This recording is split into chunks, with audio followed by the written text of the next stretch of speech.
certo. Iniciamos?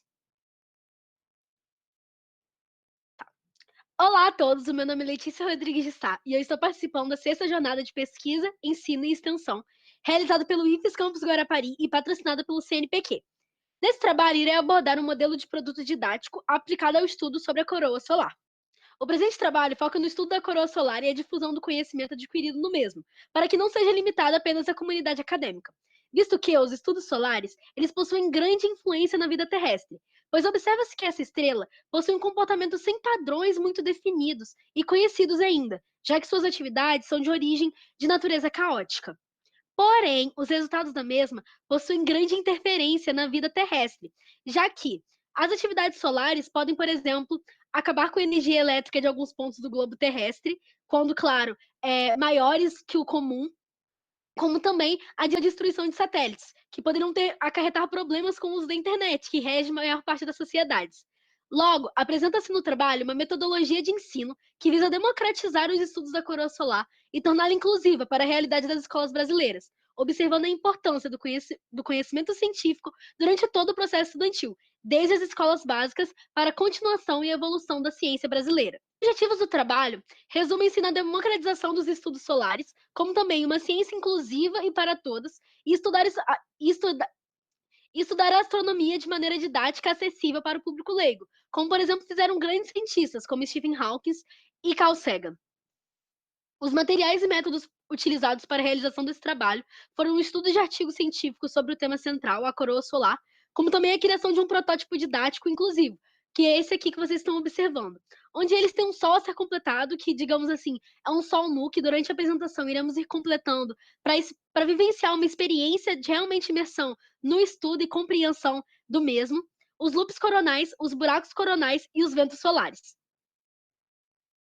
E agora, para podermos entender um pouco e iniciar o desenvolvimento do projeto, bom, para podermos entender o que é a coroa solar, vamos primeiro falar o que são as camadas solares. Para podermos entender o que é a coroa solar, antes precisamos entender quais são as camadas solares e o que elas são. As camadas solares, elas se dividem em camadas internas e camadas externas. Porém, iremos focar nas camadas externas, pois é onde o nosso objeto de estudo se encontra. As camadas externas são a fotosfera, a cromosfera, a região de transição e a coroa solar, que é o nosso objeto de estudo.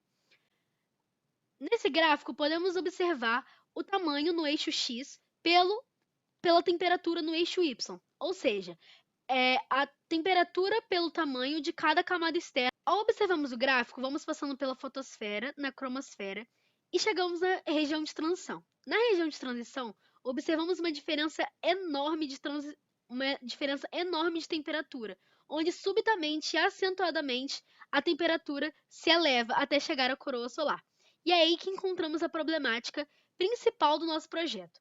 Por que a coroa solar tem uma temperatura tão superior à própria camada que representa a superfície solar, que é a fotosfera? E aí que surge o problema do aquecimento da coroa. Para podermos exemplificar o que é a coroa. A coroa solar é um envoltório luminoso de plasma com temperatura de aproximadamente 1,1 milhão de graus Celsius, que apenas pode ser vista a olho nu durante eclipses solares totais. Então vamos exemplificar aqui na maquete para que seja de fácil compreensão. Vamos utilizar esse círculo preto de cartolina para representar a Lua durante o eclipse solar total. Quando posicionamos ela, como fica nessa imagem do slide apresentado, nós conseguimos observar esse envoltório de luz de plasma. Quando olhamos para o céu, a gente não consegue perceber como está explícito na maquete, apenas durante eclipses solares totais, em que a gente consegue observar certamente esse envoltório de plasma em volta do Sol. E para poder explicar o problema do aquecimento da coroa, a gente tem algumas teorias principais que podem ajudar ou tentam ajudar a tentar compreender um pouco. Porém, apenas uma delas está cada vez mais próxima de ser comprovada, que é a teoria dos nanoflares. Nós temos as ondas de Alfvén, em 1942, que foi a primeira teoria a tentar explicar esse mistério da coroa solar, a primeira teoria do vento solar, em 1958, e a teoria das nanoflares, em 1988. Passando para o slide seguinte, nós começamos a estudar um pouco sobre o que é o vento solar e sobre a primeira teoria do vento solar de 1958, já que as ondas de Alfvén já foram comprovadas que não tem tanta influência assim na temperatura da coroa solar. O vento solar é uma emissão contínua de partículas carregadas provenientes da coroa solar. Existem dois tipos de componentes nos ventos solares, então eles se dividem em dois: os ventos solares de tipo rápido e os ventos solares de tipo lento. Existe até os ventos solares de tipo rápido, eles já foram comprovados terem sua origem em buracos coronais de tamanho grande. Os buracos coronais, eles são conhecidos por essa imagem escura e por menor brilho. E isso acontece devido à emissão em massa de plasma dessas regiões para o espaço interplanetário. Existem teorias, mas que ainda não foram comprovadas, que nos buracos coronais de tamanho pequeno, os ventos solares de tipo lento teriam a sua origem. Para podermos entender um pouco melhor também sobre os ventos solares, irei colocar aqui esse esquema, que ele apresenta a direção dos ventos solares. Esquema aqui para representar os ventos solares, a direção dos ventos solares, já que eles surgem da coroa solar e vão em direção ao espaço, ao meio interplanetário. Nessa primeira imagem que aparece no slide, a gente consegue observar o vento solar indo em direção ao campo geomagnético da Terra. Então, várias influências, como eu disse anteriormente, podem acontecer nesse contato dos ventos solares com o campo geomagnético, como, por exemplo, as auroras, que podem ser boreais ou austrais. Passando para o próximo slide, a gente consegue ver uma imagem que representa os buracos coronais. É, Passando para o próximo slide, conseguimos observar uma imagem que representa os buracos coronais em sua realidade, ou seja, são fotografias feitas do próprio Sol com a aparência dos buracos coronais, em tamanho grande e em tamanho pequeno. Para podermos entender a teoria que mais chega perto de explicar o porquê do mistério da coroa solar, precisamos entender que o campo magnético do Sol ele é muito instável e possui um funcionamento ainda pouco compreendido pelos cientistas.